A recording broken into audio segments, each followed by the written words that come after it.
Graças a Deus. Com muita alegria, saúdo a todos com a paz do Senhor. Quantos trouxeram Bíblias? Você pode receber uma cura aí agora, sabia? Se não trouxe, o pastor tem aqui. Mas diga para o seu irmão, aproveitando a oportunidade: soldado não pode andar desarmado, viu?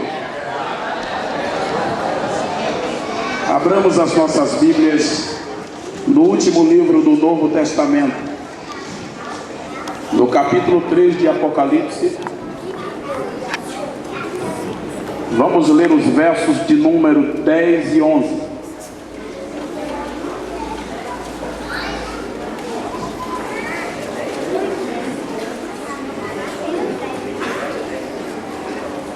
Apocalipse, capítulo de número 3.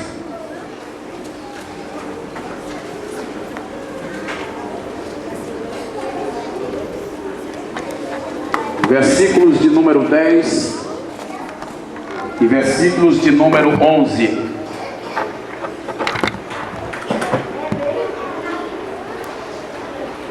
Só os que acharam podem dizer graças a Deus.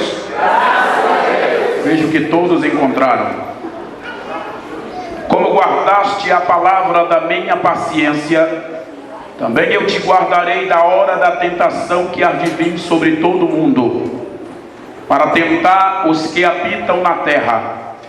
Eis que venho sem demora. Guarda o que tens, para que ninguém tome a sua coroa. Podem tomar os assentos, irmãos, por bondade.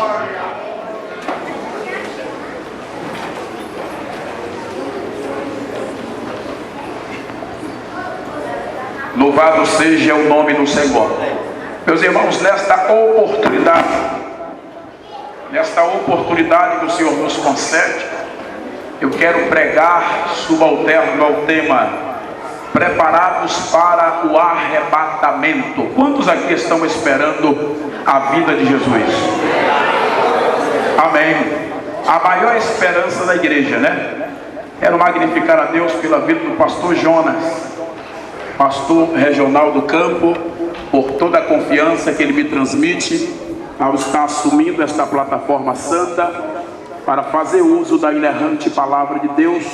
Magnífico ainda a Deus pela vida dos companheiros que estão ombreados ao pastor, o ministério, e todos os cooperadores, como também as obreiras, e que Deus abençoe cada membro, cada congregado e cada visitante com toda a sorte de bênção nesta noite. Eu peço-vos que nas vossas orações esteja orando pela minha esposa Jacira e os meus filhos Daniel e Misael, que estão ali em Salvador, na capital da Bahia, esperando o nosso regresso. E para mim é um motivo de muita alegria retornar novamente aqui ao estado de Minas Gerais, desta vez em uma cidade que eu nunca tinha vindo, Paracatu. Hoje já pregamos em algumas cidades, como Araguari, Belo Horizonte, muitas vezes, e Deus nos deu a honra de hoje estarmos aqui conhecendo mais um povo que Deus, com o seu Filho no Calvário, vertendo a sua cruz, comprou para a glória do seu nome. Meus queridos irmãos, o tema desta mensagem é escatológico. A escatologia é uma palavra que no original grego se subdivide em dois termos: escato e logia. Escato significa último e logia ou logos, estudo. A junção dos dois termos forma escatologia, que é o estudo que estuda as coisas que ainda vão acontecer, a doutrina das últimas coisas. Bendito seja o nome do Deus que fez o céu e a terra. A escatologia, ela está relacionada com a esfera futurística. Na verdade, é Deus descortinando o futuro aos salvos da eternidade. Trata-se aqui de uma antecipação dos fatos ligados ao porvir. O referido texto bíblico nos dá uma revelação inconfundível, nos aguarda em um futuro muito próximo. O referido texto lido nos dá uma revelação inconfundível do que nos aguarda em um futuro muito próximo. porque há na Bíblia cerca de 2.500 referências sobre a vinda de Jesus para o arrebatamento, sendo que 2.500 referências sobre a vinda do Senhor para o arrebatamento, sendo que 2.182 vezes em predições proféticas e 318 em termos reais. Essas 318 vezes nós podemos encontrar em 24 livros do Novo Testamento. A palavra arrebatamento deriva da palavra raptus em latim, que significa arrebatado rapidamente com força. Não vai dar tempo ninguém que estiver despreparado se preparar. Será muito rápido. A palavra raptus em latim equivale a arpazó, o arpadesol em grego, traduzido por arrebatado. Em 1 Tessalonicenses, do capítulo de número 4, do versículo de número 17, que fala: e depois nós, os que ficarmos vivos, seremos arrebatados juntamente com ele até os ares, para estar para sempre com o Senhor Jesus Cristo. Tudo que nesta noite, por ordem do Espírito Santo, nós iremos aqui proferir, é o que está para acontecer. Eu costumo dizer que o homem, ele promete e pode falhar, como o homem promete e falha. A Bíblia diz que seja todo homem mentiroso e seja Deus verdadeiro. Nós sabemos que a palavra de Deus, ela é a promessa inerrante e imutável de Jeová para com os habitantes aqui da terra. A Bíblia, ela mostra que Deus, ele não é mentiroso. No capítulo 6 de Hebreus, versículo 18, a Bíblia diz: para que por duas coisas imutáveis, nas quais é impossível que Deus minta. Números 23, 19, porque Deus não é homem para que minta, e nem filho de homem para que se arrependa. Teria dito e não faria, ou teria prometido e não o confirmaria? Jesus Cristo, abrindo seus lábios sacocêntrico, no capítulo 24 de São Mateus, no versículo 35, disse: pode passar o céu e a terra, mas as minhas palavras não vão de passar. A Bíblia diz no capítulo 1 de Jeremias, versículo de número 11 e versículo de número 12, o Senhor perguntou: o que veio Jeremias? Ele disse: uma vara de amendoeira. E Deus responde: viste bem, porque eu velo sobre a minha palavra para fazê-la cumprir. Nós podemos observar que a leitura do texto desta noite foi em Apocalipse capítulo 3, que é uma das cartas que o Senhor enviou a uma das igrejas da Ásia, chamada Filadélfia. O nome Filadélfia significa amor fraternal. Observamos que quando o Senhor enviou esta carta, o Senhor identificou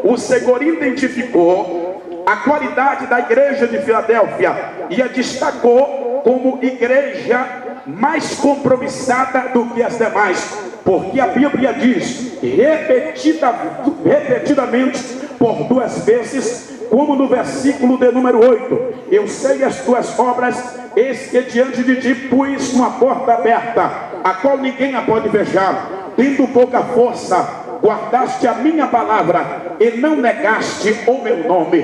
Era uma igreja que não tinha muita força, era uma igreja perseguida, mas porém não abria mão de viver uma vida obediente à palavra do Senhor. Observe que o Senhor faz menção no capítulo de número 3 ainda de Apocalipse, versículo de número 10, quando diz: como guardaste a palavra da minha paciência, eu também te guardarei da hora da tentação que há de vir sobre todo o mundo, para tentar ou castigar os que habitam na terra. Isso aqui, amado, foi uma mensagem enviada ao anjo da igreja que estava em Filadélfia, mas registrada ficou, porque ela tem validade para os nossos dias. Esta é uma promessa escatológica de Jesus Cristo para todos os cristãos verdadeiros, para toda a igreja ortodoxa, de que não vai deixar a sua igreja fiel passar pela grande tribulação. Nós podemos observar que em variados textos bíblicos, a Bíblia nos revela que depois do arrebatamento da igreja, vai haver tal sofrimento, que desde Adão, o primeiro homem, e até antes do arrebatamento, nunca houve sofrimento. Nunca haverá também sofrimento igual depois da grande tribulação.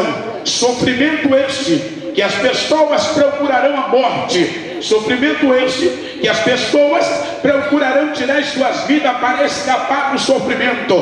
Mas a Bíblia diz que neste tempo Deus já terá dado ordem à morte que tire uma férias de 5 meses e que não trague ninguém. Hoje nós corremos da morte. Naquele dia o sofrimento será tão grande que as pessoas irão correr para cima da morte, e a morte que irá correr deles, para que eles vivam e sofram o castigo que está reservado para vir na vida de todos aqueles que não tiverem preparado para o arrebatamento.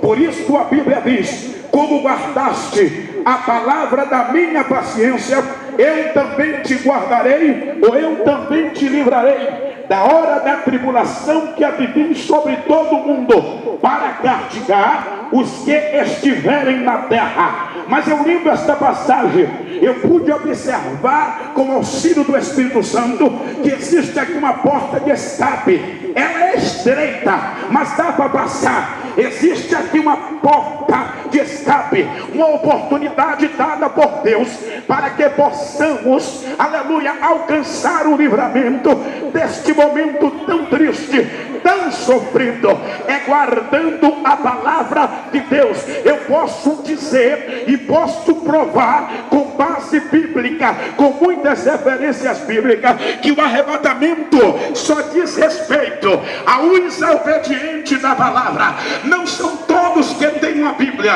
e vêm para a igreja que estará pronto para o arrebatamento. Não são todos que é batizado nas águas, que tem o teu nome no rol de membro. Não são todos que tem uma carteira de obreiro que estará preparado para o arrebatamento da igreja. Porque, meus irmãos, o próprio Jesus Cristo, abrindo os teus lábios santos, no capítulo 7 de São Mateus, versículo 21, nem todos os que me dizem Senhor, Senhor, entrará no reino do céu, mas somente os que fazem a vontade de meu Pai que está no céu. O arrebatamento é condicionado aos obedientes. Observe bem, amado, que o próprio Jesus Cristo, no capítulo 11 de Lucas, versículo 27 e 28, depois de eles ter ensinado a multidão, a Bíblia mostra claramente que uma mulher em meio à multidão, ela ficou tão alegre com a mensagem do Senhor, que ela abriu a boca e disse: bem-aventurado o ventre que te trouxe, e os peitos em que tu mamaste. E o Senhor disse para ela: antes bem-aventurado são os que ouvem a palavra de Deus e as guarda. Bem-aventurado você que está ouvindo e você que guarda a palavra do Senhor. O próprio Jesus Cristo, abrindo a tua boca santa, no capítulo 8 de João, versículo 51, ele disse: em verdade vos digo, aquele que guarda a minha palavra, este terá a vida eterna. Guarde a palavra a qualquer custo, de qualquer maneira, com sofrimento ou com luta. Guarda a palavra, porque é o teu passaporte para o arrebatamento.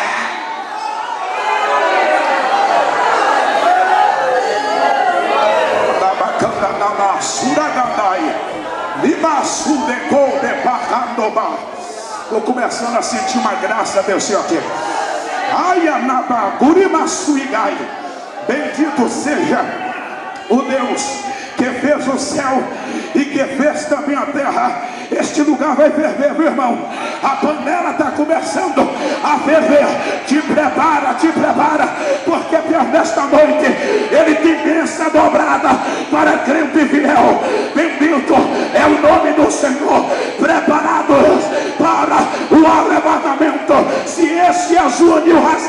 agora e o arcanjo pegasse a trombeta e começasse a tocar, quantos nesta noite têm plena convicção que subiria para o céu? Levante a tua mão, dá glória a Deus.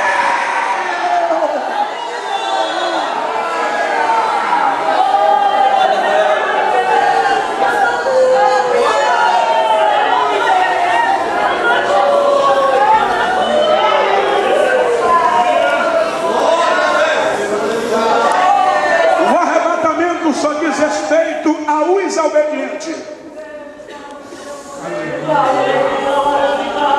A igreja não irá passar pela grande tribulação, irmãos. É bíblico. Existem algumas linhas teológicas heréticas que ensinam que no período da grande tribulação a igreja vai estar aqui. Mas como diz o meu pastor João Ribeiro em Salvador, essas teologias não pode nem ser considerada como teologia, porque o significado original da palavra teologia é estudo sistemático de Deus, e de uma vez que eles fogem da doutrina bíblica, não pode ser chamada de teologia. Então eu posso até dizer, existem algumas heregiologias por aí, afirmando, contando que a igreja estará aqui no período da grande tribulação. Mas a Bíblia, a teologia ortodoxa de Deus, no capítulo 1 de 1 Tessalonicenses, versículo de número 10, diz: e espera do céu a seu Filho, a quem ressuscitou dos mortos, a saber, Jesus, que nos livra da ira futura. Isso é bíblico. A Bíblia diz no capítulo 5 de 1 Tessalonicenses, versículo 9: o Senhor não nos destinou para a ira, mas para a aquisição por meio do Senhor e Salvador Jesus Cristo. No capítulo 2 de 2 Pedro, versículo 9, a Bíblia diz: assim sabe o Senhor livrar da tentação os piedosos e reservar os injustos para serem carpegados. A igreja não estará aqui. Existe promessas tanto no Novo Testamento como exemplos no Antigo Testamento de que a igreja não vai estar aqui na grande tribulação.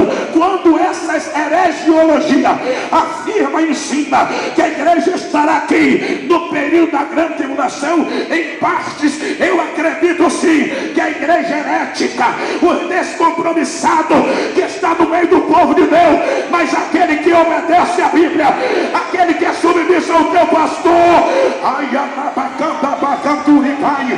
eita glória! Esse subirá. Eu estou sentindo a unção poderosa aqui. Queria Deus nesta noite que esta mesma unção que desce aqui, ela invada a nave da igreja. É noite de graça, é noite de renovo, é noite de batismo com o Espírito Santo. Te prepara, abre o coração e dá glória ao Deus do arrebatamento.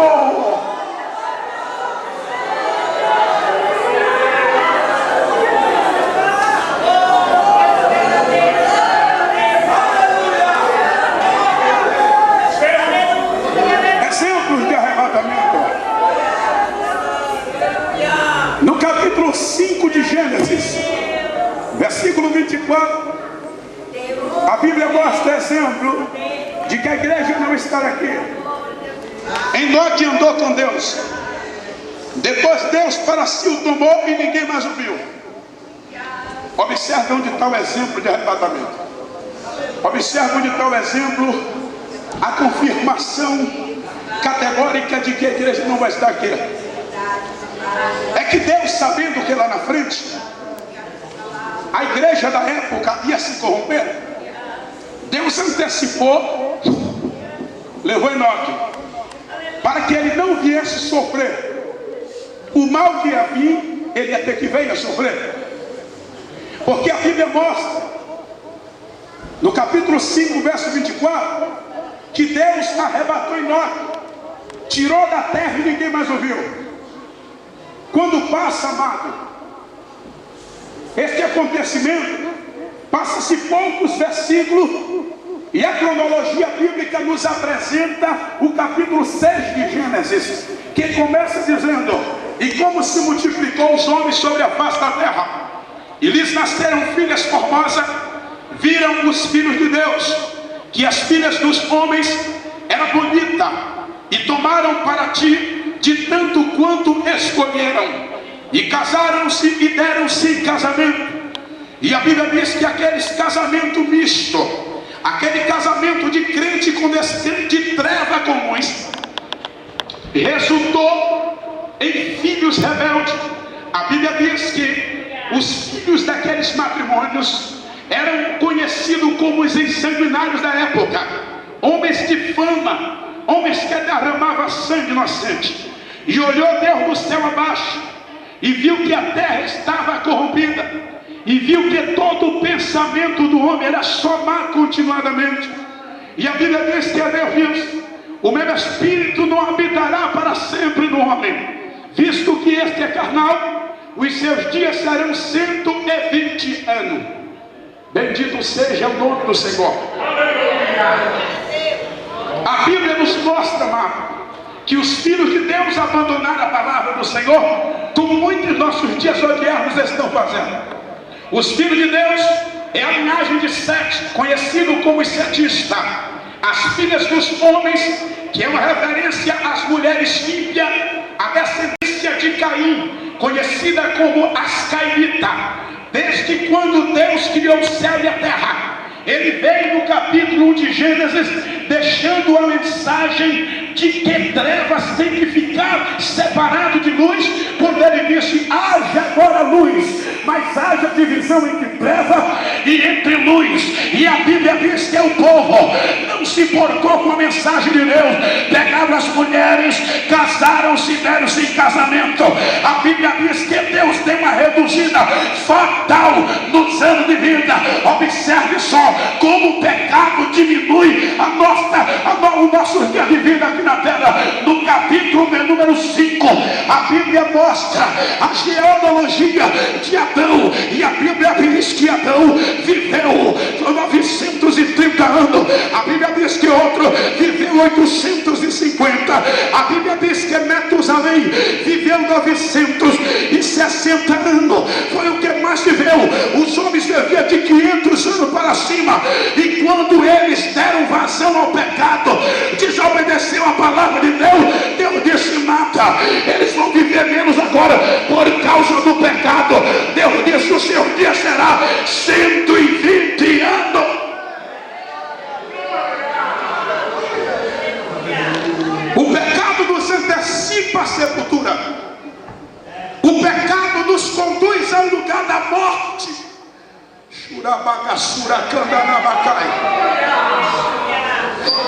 Eu acredito, amados, que muitas pessoas que estão aqui, se não se convertesse a Deus e se continuasse naquele caminho da forma que ia, já tinha descido a sepultura fria, não estava mais aqui.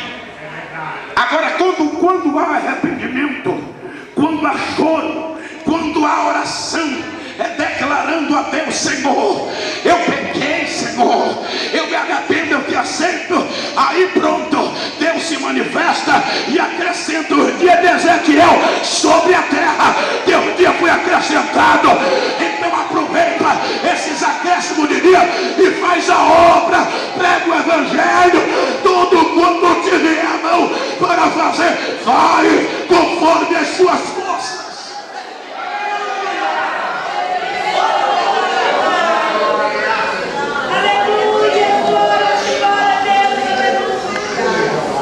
O pecado nos antecipa a sepultura. Eu só estou aqui hoje porque eu aceitei Jesus em tempo. Eu tenho plena convicção que não era para estar aqui. Eu tenho plena convicção. Por quê? Porque eu já comecei errado. Eu comecei tendo uma mãe que gostava de macumba. Eu pequeno, uma criança, minha mãe enveredou por esses caminhos.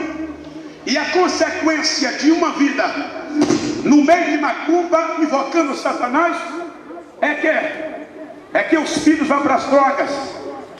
Eu fui para as ruas, e quando eu cheguei lá, me aviciei.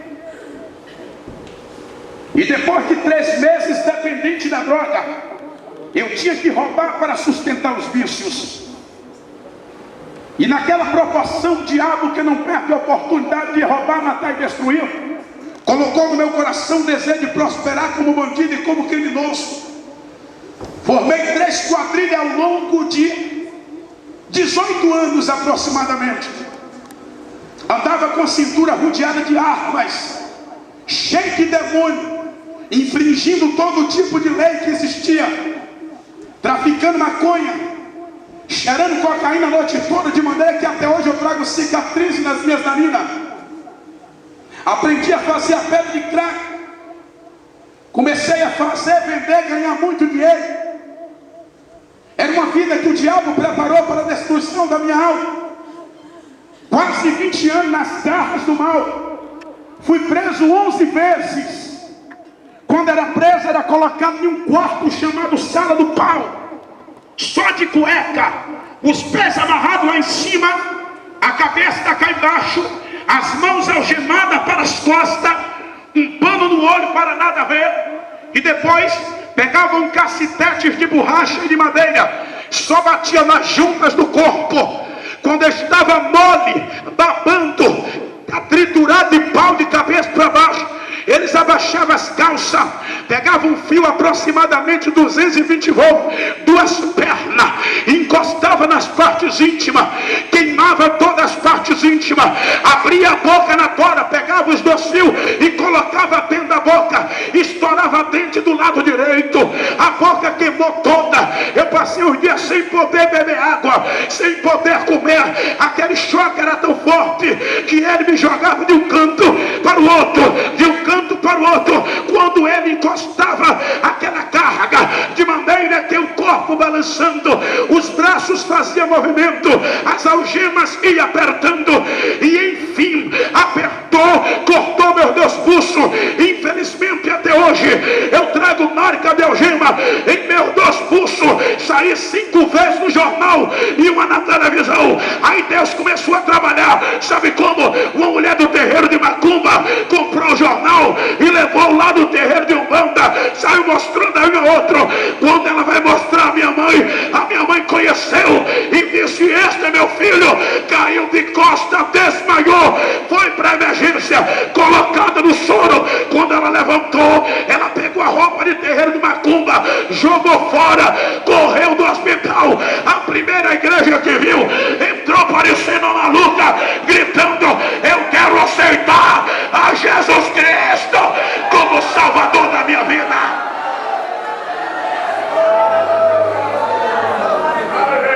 Ela aceitou Jesus.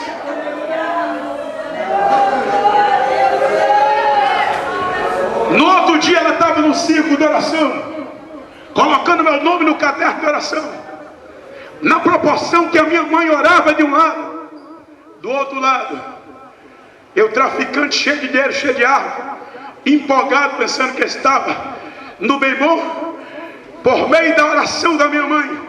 Eu não tenho sombra de dúvida que Jesus Cristo foi a Satanás e disse: olha, acabou a festa, viu? Tem gente orando por ele. E eu coloquei na minha palavra que escuto oração de crente.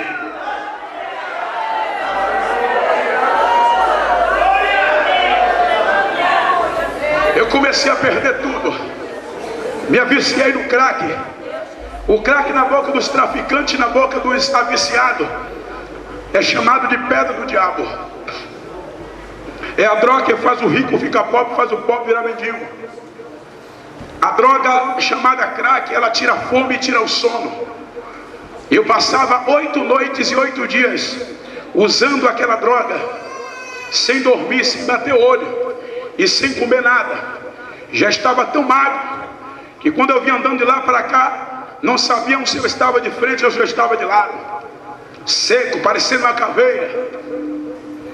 Ao fim de 8 noites perdidas, as noites que eu perdi, parece que combinaram uma com a outra. Parece que combinaram uma com a outra. E veio acumulada. E vinha uma acumulada. E quando chegava em mim, a mente apagava de tão cansado que eu estava. E eu caía com a cabeça no meio-fio. Eu caía com a cabeça do passeio. Isso no centro da cidade, perto do elevador Lacerda, ali na Avenida 7, em frente à prefeitura. Passava 4 noites e 4 dias dormindo ali, ó, tomando o sol do dia, tomando o sereno da noite. Isso quando era inverno, que tomava a chuva da noite e do dia. Parecendo uma pedra. Ao fim de 4 dias eu acordava atordoado, procurando saber que hora é esta, que dia é hoje, que ano é este. E as pessoas correndo de mim, botando a mão no nariz e fazendo aquela cara de nojo com quem estava sentindo um fedor terrível. E aí eu não vi, quando eu olhei para baixo, o fedor subiu, todo melado de fezes e de urina. Defecava e ficava ali embolado naquele chão. Os morotós subindo pelas pernas, aquela agonia terrível. Eu corria, ia para o elevador Lacerda, descia, chegava lá embaixo do Mercado Modelo, dava a caída da rampa do Mercado Modelo, dentro da água, da praia, da água salgada. Lavava-me com água salgada. Depois de limpo, eu saía da água, subia o elevador, ia procurar o que comer. Depois da barriga cheia, era crack novamente. Fui perdendo tudo gradativamente. Quando eu vim ver onde eu já estava comendo, bebendo, dormindo no meio dos mendigos, com quase meio quilo de lodo no corpo, barbudo, cabeludo, os dentes pretos de nicotina de cigarro. E por quê? Não me escovava, os calcanhares rachou que sangrava, me obrigava a andar de ponta de pé, uma calça achada no lixo, cortada, feita de bermuda, amarrada à cintura de arame, era a única roupa que eu tinha. O chão que as pessoas orinavam e cuspiam, um chão fedido, um chão liguento, era o meu único leito, era a cama que eu tinha. Os primeiros degraus das escadas das lojas era o meu travesseiro, os pedaços de laje que beiravam as partes de fora das lojas era o único teto que eu tinha. Nas madrugadas de inverno, o vento pegava chuva e jogava para onde eu estava. Eu levantava de madrugada com frio, com febre, com dor de cabeça, todo encharcado e a barriga roncando, como se as tripas quisessem engolir uma outra, por não ver nada no estômago, por não haver nada na barriga. Eu saía de ponta de pé, com o papelão molhado nas costas, todo seco, cabeludo, parecendo uma caveira molhada, Pastor Jonas. E ali eu entrava nos ladrões de lixo para arrancar o que comer. Sem contar que às vezes, quando estava preso, não dava café pela manhã. Era proibido dar café preso pela manhã naquela época. A comida vinha 3, 4 horas da tarde, resto de restaurante, com bicarbonato dentro e azeda. Era azeda que eu tinha que comer. Era tão aviciado nos fumos que no pátio do presídio tinha um pé de goiaba. Quando o vento batia, as folhas secas saíam do talo, voava, entrava pelas grades da cela, e eu ficava desde manhã, quando acordava, até a tarde juntando aquelas folhas secas ali no canto. No fim da tarde eu começava agora a cortar pedaços de papelão, pegava aquelas folhas de araçá seca, botava na mão, mexia, esfarelava, botava no papelão e enrolava para fumar. Este é o quadro de um homem que aceita viver fora da vontade de Deus. Satanás, ele fez de tudo para me destruir, ele fez de tudo para me matar. Você sabe por que eu estou aqui? Porque para isto se manifestou o Filho de Deus, para desfazer as obras do diabo.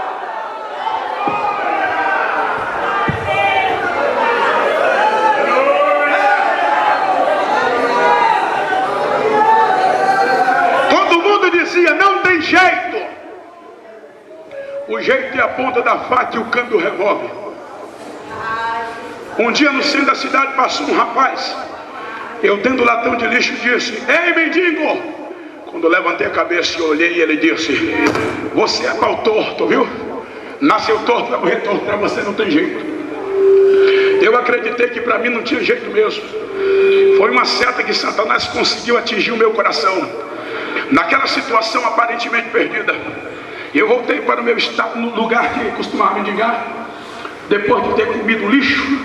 No outro dia estava eu lá, mendigando. Passou um jovem com um folheto no bolso e chegou para mim, apontou o dedo, eu estando no pó e na cinza, na sarjeta, e disse: mendigo, eu conheço um Deus chamado Jesus, que pode lhe tirar do pó e da cinza e lhe fazer um pregador da última hora. Como eu não conhecia o Deus que ele estava me apresentando, eu disse para ele: você é um mentiroso, vai embora. Os demônios que estavam na minha vida começou a me fazer ter ódio dele, porque Satanás, ele opera assim. Esta é a estratégia de Satanás. Como espírito, ele não pode enrolar um baseado de maconha para ele mesmo fumar. Como espírito, ele não pode pegar um copo de cachaça e ele mesmo beber. Como espírito, ele não pode preparar uma carreira de cocaína para cheirar. Ele não pode pegar um 38 para matar, uma faca para esfaquear. Sucessivamente, como espírito, ele não pode cometer um ato de pedofilia, porque ele é espírito, mas ele precisa de um corpo. O que é que ele faz? Como espírito que veio roubar, matar e destruir, ele penetra no homem e na mulher que vive em desobediência à palavra de Deus. E de uma vez penetrado, ele escraviza o ser humano a realizar os seus meros prazeres.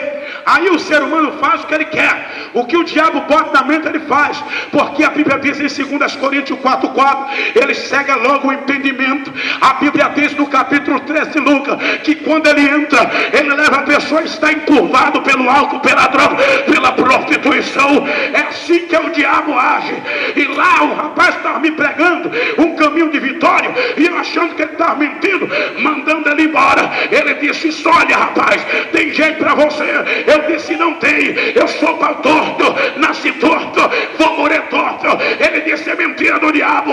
Eu disse: vai embora. Ele só volta depois que você aceitar a Jesus Cristo. Eu levantei a mão, aceitei Jesus e disse: vai embora agora.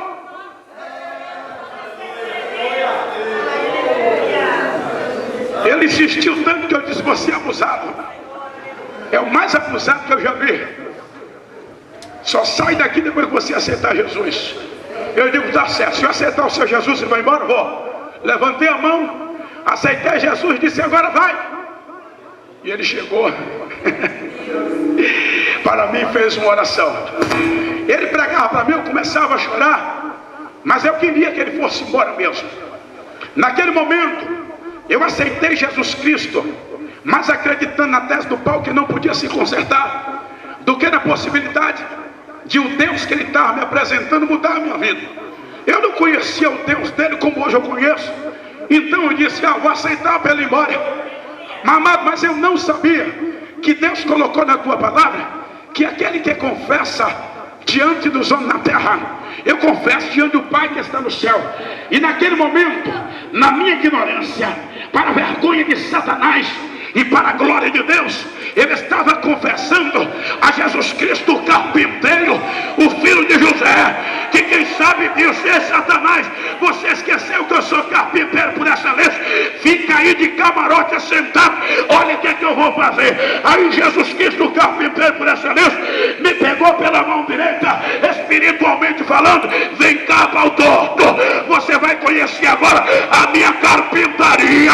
Lá para sua prona para um lado, o barbão para o outro, e o pau que o diabo disse nasceu torto, vai morrer torto, está aqui reto, lhe dizendo: prepara-te para o arrebatamento.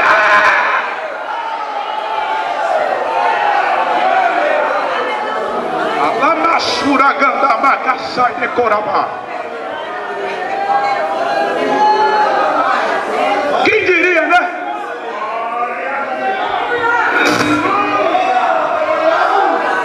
Jesus é maravilhoso.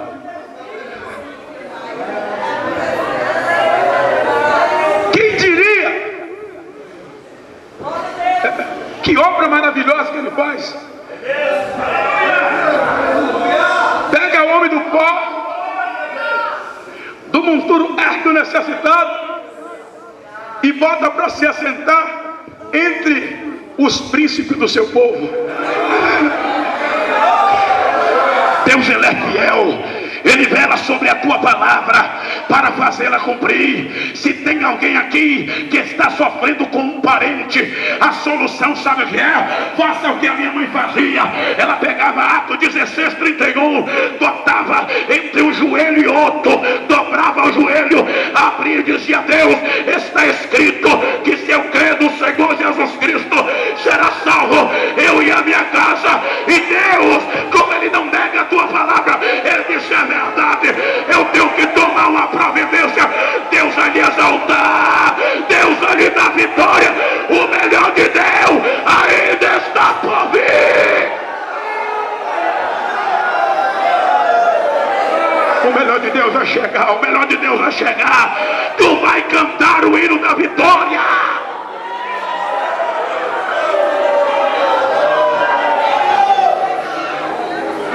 Naquela situação ali, naquela situação aparentemente perdida,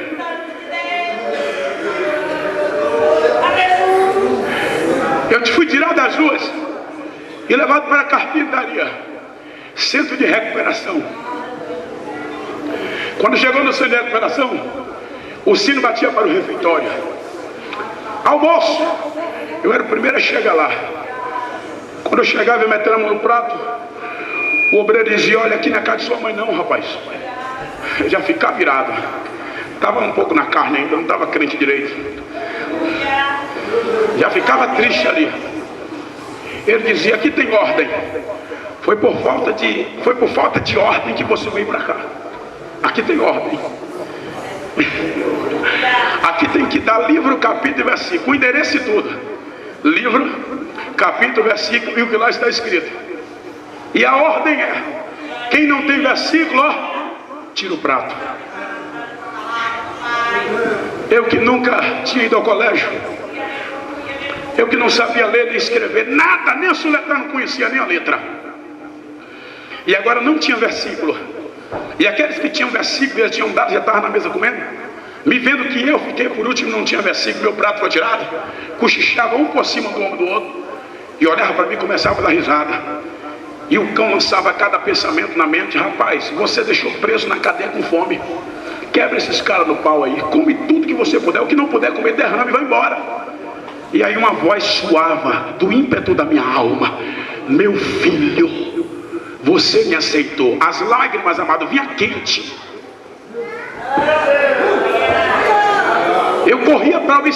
Eu corria direto para o escritório. Pegava o obreiro, entrava todo apavorado, chega, ele ficava assustado. Dobrava o joelho: o que é? O que está acontecendo? Eu pegava a mão dele, bota a mão na minha cabeça aqui. Ora, o diabo quer que eu bato nos crentes aí. E aí ele orava. Quando ele acabava de orar, o pensamento embora era só paz. Eu ia para debaixo de um jamelão, chupar o jamelão que caía, assentado no banco, triste. Meu Deus, esse negócio de crente não vai dar certo comigo. Eu não sei ler, não sabendo que mais bem-aventurado é o que ouve e guarda, do que o que lê e despreza, né? Naquela situação, passou 2 meses nesta lutazinha aí. Ao fim de 2 meses eu não suportei. Cheguei para o diretor: obrigado por tudo que vocês fizeram, viu? Esse negócio de crente é maluquice, não dá para mim não. Quando eu ia descer no portão do centro para ir embora, ele disse: rapaz, você não deu nem um tempo para Deus, dá mais um tempo. Aí ficou uma linha de pensamento congelada, repetitivamente: dá um tempo, dá um tempo. Eu fiquei apirriado com aquilo.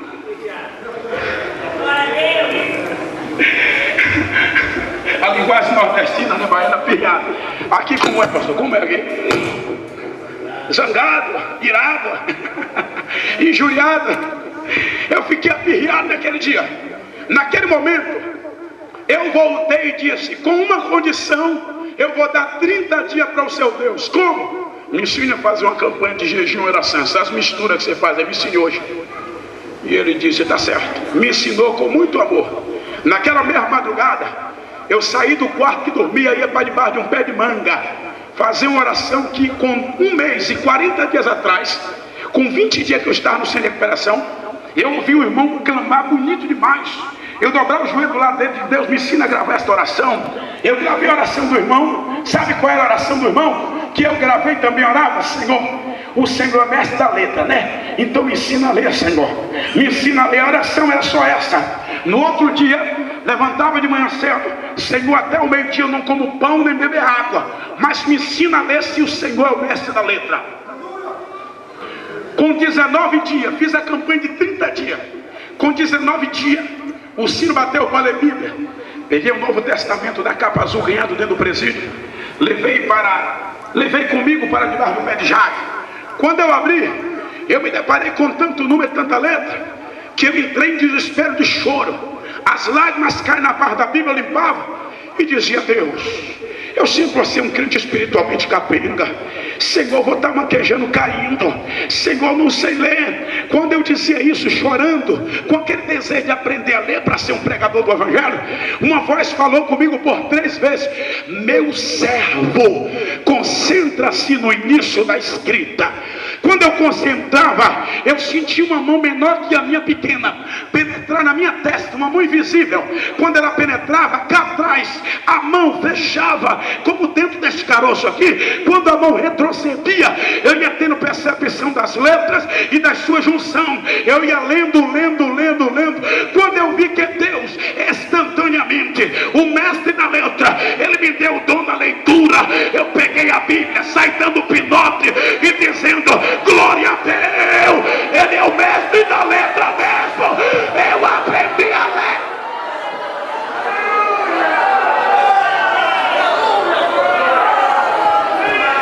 Aleluia. Não se espante não, meu irmão. Não se espante não, porque esse é um testemunho de quem foi feito a facão mesmo, a pranha. Situação difícil, né? Com poucos dias, Deus falou no coração da minha mãe, e ela foi me visitar, levou uma Bíblia preta, fechada de decreto, e disse: meu filho, aqui o Senhor manda dizer que aqui está a sua nova arma. Só que tinha um problema. Até aquele dia, eu só tinha um conhecimento de arma na mão de bandido de polícia, e eu sabia o que a arma fez. E eu disse: minha mãe, tem mais vergonha, a senhora é crente e está dizendo que esta Bíblia, a palavra de Deus que está mudando a minha vida, é uma arma. Ela disse: entenda como quiser, é a sua arma que Deus lhe deu. Com o tempo da leitura, eu descobri que Deus tinha me dado a maior arma que existe. Passados-se poucos dias, um obreiro me deu uma fita do pastor Abílio Santana pregando o crediário. Eu fui para dentro da cozinha do centro de recuperação, botei a fita no deck, fechei, apertei e fiquei sentado lá do rádio, me arrepiando dos pés à cabeça em ver aquele homem de Deus pregar com tanta unção e eloquência. Quando ele acabou de pregar, ele fez uma oração pentecostal do lado do rádio. Naquela tarde, eu fui batizado com o Espírito Santo, e pela primeira vez eu falei em línguas estranhas. Quando o Espírito Santo desceu, ele começou a abrir os meus entendimentos e me fazer compreender a estratégia de Satanás e o projeto de Deus. E aí meu pensamento foi levado assim: quantos anos perdidos, enganado por Satanás, com a cintura rodeada de arma para fazer o mal, mas aceitei Jesus. Os demônios arrumou a bagagem e foi embora. O Espírito Santo veio, fez morada, me ensinou a ler, me deu uma arma mais poderosa do que o que os demônios me usavam. Quando eu vim ver, eu entendi que Deus me deu uma 66 enviada pelo próprio Jeová. Ela contém 66 calibre, 1189, 66 livros, 1189 capítulos, 31.278 versículos. Espiritualizando, é mais do que o fuzil R15, é mais do que a metralhadora HK, é mais do que a PT-380, mais do que a 9mm, mais do que a 12 de repetição. Espiritualizando, esta é a 66 enviada por Jeová, contém 66 calibre, 1189 cartuchos, 31.278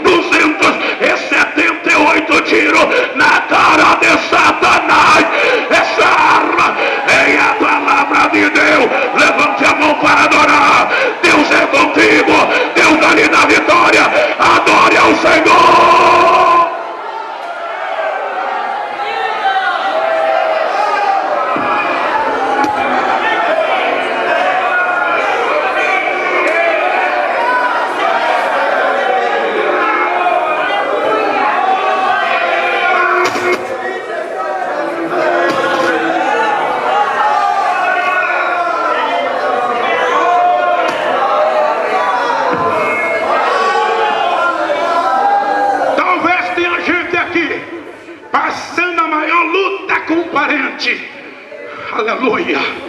Achega-te a Deus, que Deus vai fazer um milagre. Tu vai cantar o hino da vitória.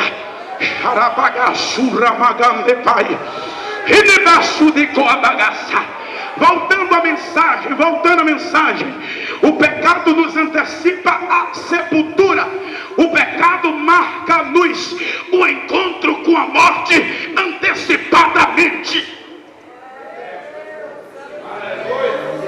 Os homens viviam 900 anos, 800, mas depois do pecado Deus disse: 120 anos. Se você depois em casa for observar essa passagem bíblica, você vai ver que os 120 anos que Deus deu ao povo foi 120 anos de oportunidade, viu? Porque foi o mesmo tempo em que Deus deu para Noé fazer a arca. 120 anos. E a Bíblia diz que Deus disse: eu vou matar este povo transgressor. Eu acredito que quando Deus se dirige a esse comporta do céu, vamos fazer uma comparação analógica. Existia uma transmissão divina. Ele pegava a transmissão. Quem sabe ele disse: não, peraí, vou fechar essa transmissão aqui. Eu que sempre amei dar oportunidade ao homem se salvar, deixa eu ver se tem alguém ainda que eu possa usar na terra. E Deus encontra Noé, 8 pessoas que permaneceu crente. Daí entendemos que Deus não está preocupado com quantidade, com qualidade. Fala de remanescente. Fala de que nem todos que estão em Israel são israelitas. Abra teu olho. O arrebatamento vai ser, no abrir e fechar de olhos, equivale a 7 milésimos de segundo. Deus chama Noé no particular, manda fazer uma arca e pregar o evangelho da justiça. Ele fazia a arca e pregava o evangelho assim: arrepende-te, deixa estes maus caminhos, para que possa ter lugar na arca, porque o Senhor Jeová me disse que vai haver chuva, irá inundar esta terra, de maneira que os que estiverem fora da arca irão morrer submergidos nas águas que dará o nome de dilúvio. O povo, quem sabe, olha, está maluco, nunca choveu, meu Deus. Um vapor subia de debaixo do chão, regava a superfície da terra. Quando ele falou de chuva, o povo disse: está doido. Quando Paulo chegou em Corinto também, manco de uma perna, 1,40 m mais ou menos, subindo aqueles monumentos antigos, aquelas escadas velhas, aleluia, de Corinto, dizendo que a loucura dos homens, a sabedoria dos homens era mais fraca do que a loucura de Deus. A Bíblia diz que o povo disse: esse capenga está doido. Aí ele disse: olha, eu tenho por certo que a palavra da cruz é loucura para os que perecem, mas para nós que vamos ser arrebatados é o poder de Deus.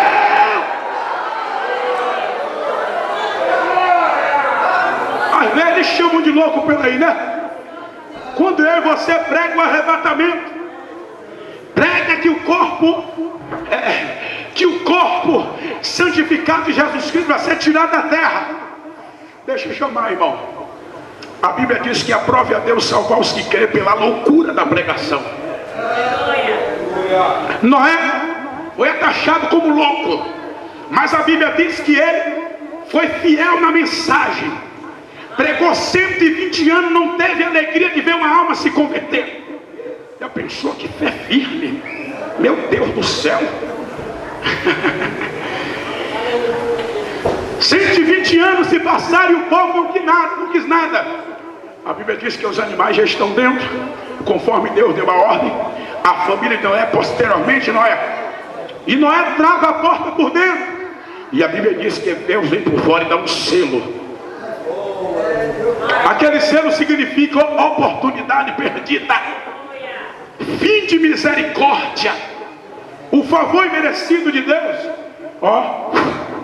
cessou. E a Bíblia diz que agora Deus vai e abre a comporta do céu. Chega, já tem oportunidade demais.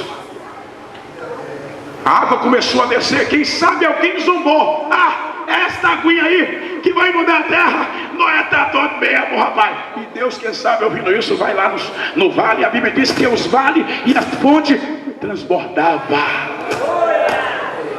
Deus é brincadeira, o reino da coisa é cair na mão do Deus vivo.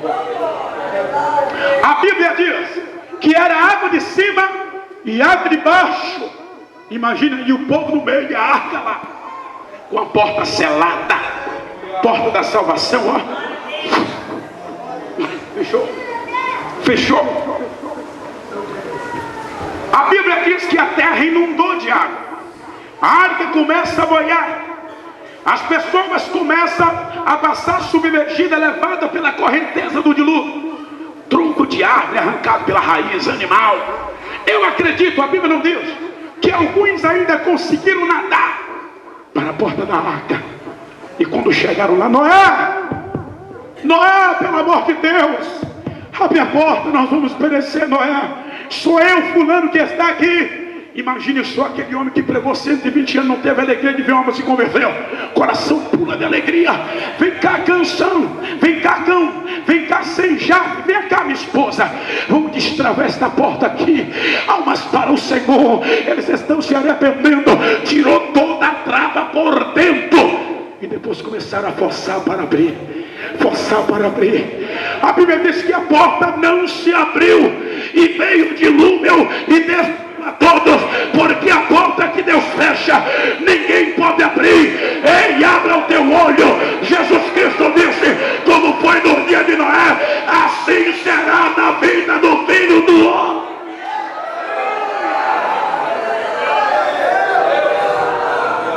A arca tipifica Jesus. O único meio de salvação naquela época era a arca. Noé tipifica os cristãos verdadeiros, a igreja ortodoxa, que ainda que apedreje, diga que é mentira, chame de mentiroso. Nós estamos pregando na rua com a caixa, na igreja, nós estamos indo para o rádio, qualquer lugar, é só dar oportunidade e a gente abre a boca, no ônibus, no trem, no ferry-boat, no navio, no avião, aleluia, anuncia a tempo e a fora de tempo. Nós somos o Noé dos nossos dias, odierno, Jesus Cristo a arca, o único meio de salvação. A Bíblia diz no capítulo 4 de Atos, versículo 12, em nenhum outro a salvação, porque debaixo do céu nenhum outro nome é dado, viu? Nenhum outro nome é dado para ser salvo. Exemplo de arrebatamento. Exemplo de arrebatamento. A igreja não vai estar aqui. Elias subiu ao céu e a capa desceu. Exemplo de arrebatamento. A saída de Ló de Sodoma e Gomorra, a subida até o monte para escapar daquele juízo. Quando ele sobe, desce o juízo. Exemplo de arrebatamento. O casamento de José, 41 de Gênesis. O casamento de José com uma gentia é o casamento da igreja ortodoxa, a igreja gentia com Cristo verdadeiro e ressuscitado. Te prepara, Jesus está voltando. A Bíblia diz, nós lemos aqui no capítulo 10 de Apocalipse, versículo de número 11, eis que venho sem demora, guarda o que tens, para que ninguém tome a tua coroa. A Bíblia diz no Novo Testamento, no capítulo 1 de Atos dos Apóstolos, versículo 9, versículo 10 e versículo 11, que Jesus Cristo ressuscitado conversa com o discípulo, dando as últimas instruções, e o discípulo vê que o corpo dele está sendo elevado ao céu. O discípulo fica admirado e vê que o corpo dele está flutuando, e a Bíblia diz que veio uma nuvem, ocultou Jesus aos olhos dos discípulos, mesmo sem ver, eles ficaram olhando, lhes apareceu dois varões vestidos de branco, os quais lhes disseram: varões Galileu, porque estáis assim, olhando para o céu? Este Jesus que dentre vós foi recebido no céu, ele vai voltar, rapaz, da mesma sorte que para o céu viste. João capítulo 14, versículo 2 e 3. Não se turbe o vosso coração, credes em Deus, crede também em mim. Na casa de meu pai há muitas moradas, se assim não fosse, não teria dito: vou preparar lugar. Se eu for e vos preparar lugar, voltarei outra vez, para que eu, aonde eu estiver, estejais vós versículo 14. Não temos aqui cidade permanente, mas gostamos a futura. A Bíblia diz em Filipenses capítulo 3, versículo 20, a nossa cidade está no céu, de onde esperamos o nosso Senhor e Salvador Jesus Cristo. Quantos estão esperando o Senhor Jesus Cristo? Quantos?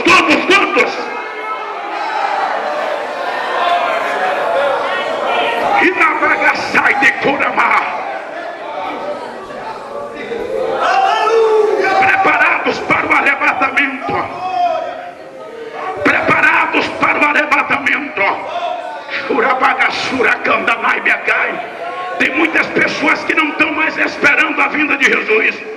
Tem muitas pessoas que perderam a fé da vinda do Filho do Homem. A Bíblia diz no capítulo 5 de Efésios, versículo 14: desperta tu que dorme, levanta de dentre os mortos. Ei, Jesus está voltando.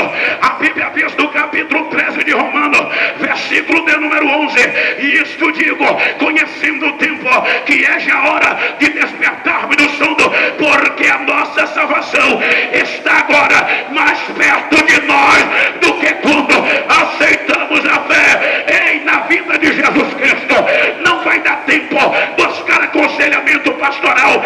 Na vida de Jesus não vai dar tempo orar, não vai dar tempo jejuar, não vai dar tempo ler a Bíblia, não vai dar tempo reconciliar com o irmão ofendido, não vai dar tempo confessar pecado, porque a Bíblia diz, Mateus 24, 27, o relâmpago nasce no Oriente e se mostra no Ocidente. Desta maneira será a vinda de Jesus. Reconcilia-te hoje, reconcilia hoje com teu irmão, porque Jesus, Ele está às portas.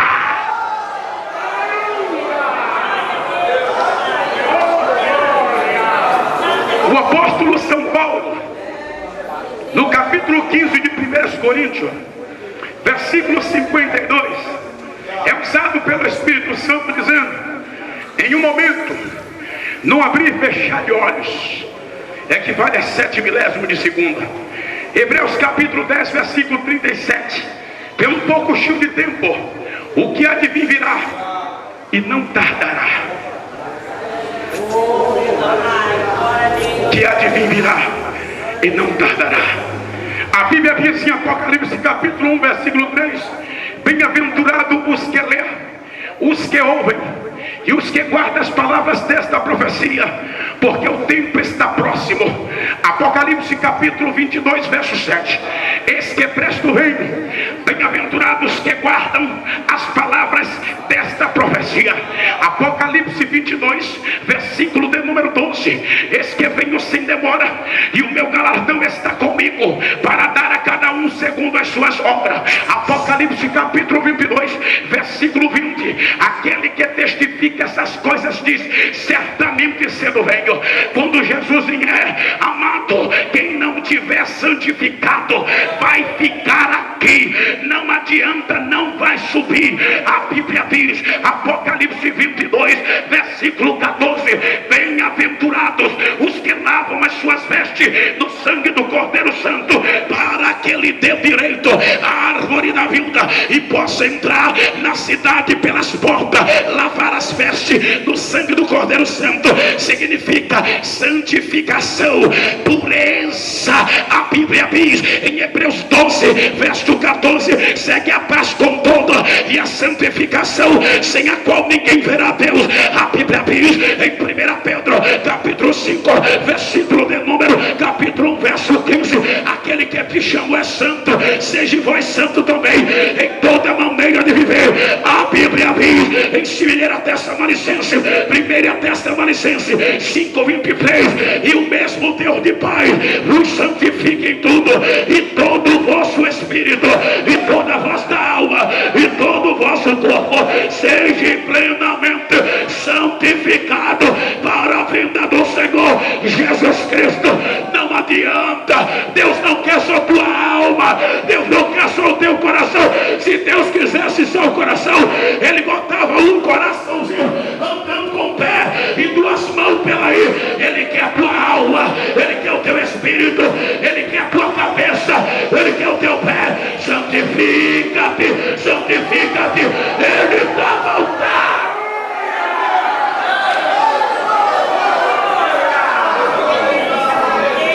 Venho sem demora.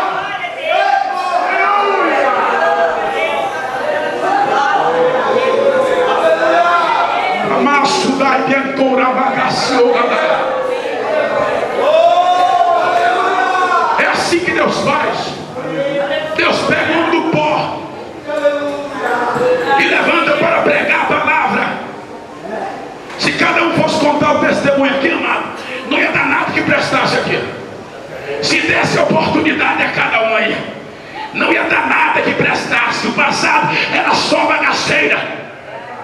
Porque a Bíblia diz que o Senhor pega as coisas loucas para confundir as sábias, aquelas que nada são, para confundir as que são. Alamaço da macura macantou. Prepara-te, igreja, Jesus está voltando. Ele nesta noite pode chegar. Ele pode chegar antes de chegarmos em casa.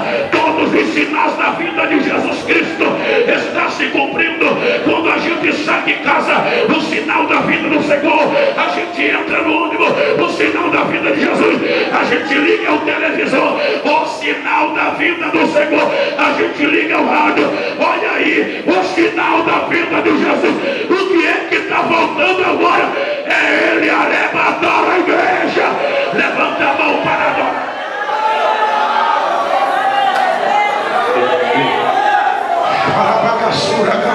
Vamos orar. Tem alguém nesta noite que quer entregar a tua vida para Jesus? Vem cá. Com a permissão do pastor Jonas, vamos ficar de pé. Vamos orar nesta noite.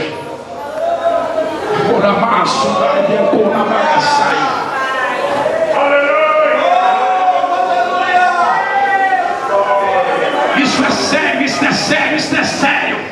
Jesus está voltando. Prepara-te, não é de qualquer jeito que poderemos subir para o céu. Bendito seja o nome santo do Senhor.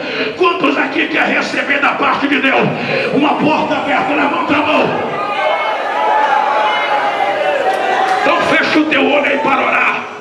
Fecha o olho para orar comigo, vai. Eu vou orar pela tua causa e você intercede por você mesmo, vai.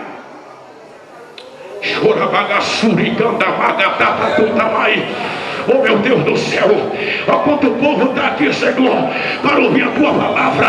Eles ficaram alegres, meu Deus, porque pregamos sobre o arrebatamento. Entregue a vitória da igreja hoje.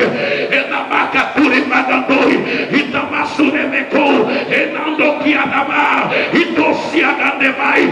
Em o nome de Jesus Cristo, vai curando, meu Deus, vai curando, vai curando. Toca, toca, toca, toca, toca com o poder da oração. Deixa eu ver quem está orando e quem está de boca fechada. Deixa eu ver. Pipando bagandeirai, elabagandomeca. Eita, tem muito crente orando, mas eu estou vendo crente de boca fechada. Abre a boca, clame a mim. Ele respondeu direito. É noite de clamar, é noite de resposta. Deus para mim, para nós. Oh, como eu almejo chegar nesta cidade, pois lá não há dor, não há tristeza, não há sofrimento. Jerusalém, esta é a cidade santa. Ele está voltando, te prepara. Há uma terra do outro lado, como eu engano, jamais contemplado. Linda cidade, cidade alegre, a mais bonita, Jerusalém. Milhões de vidas Vai receber a graça, vai receber a unção. Deus está lhe abençoando com o poder da tua unção. Receba! neste lugar, Debaturi, meu Deus, debatou, debatou. E debatou, negando. Ei, debacaçuri,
Jesus Cristo, receba a tua bênção. Dá lugar a Deus, dá lugar a Deus, dá lugar a Deus, dá lugar a Deus, dá lugar para ele encher, dá lugar para ele encher. ao Rei eterno que está na eternidade,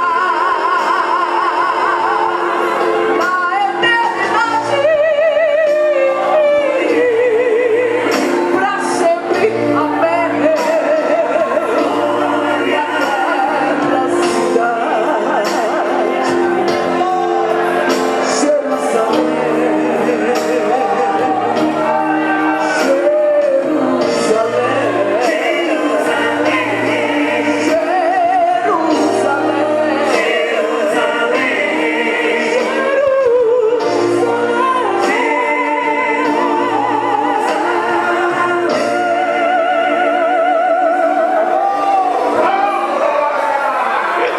Quantos aqui tem convicção que retornará para a tua casa com uma vitória na mão? Levante a mão, quero me ver.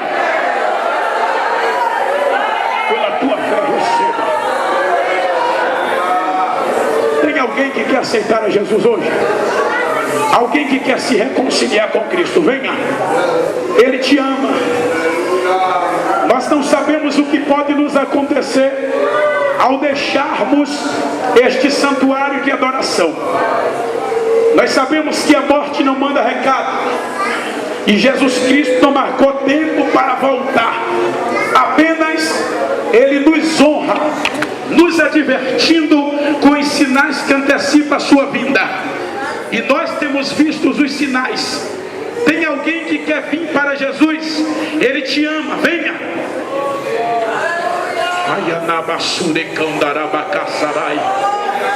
Se o inimigo está colocando vergonha no coração, lembra-te daquilo que realmente deve se envergonhar.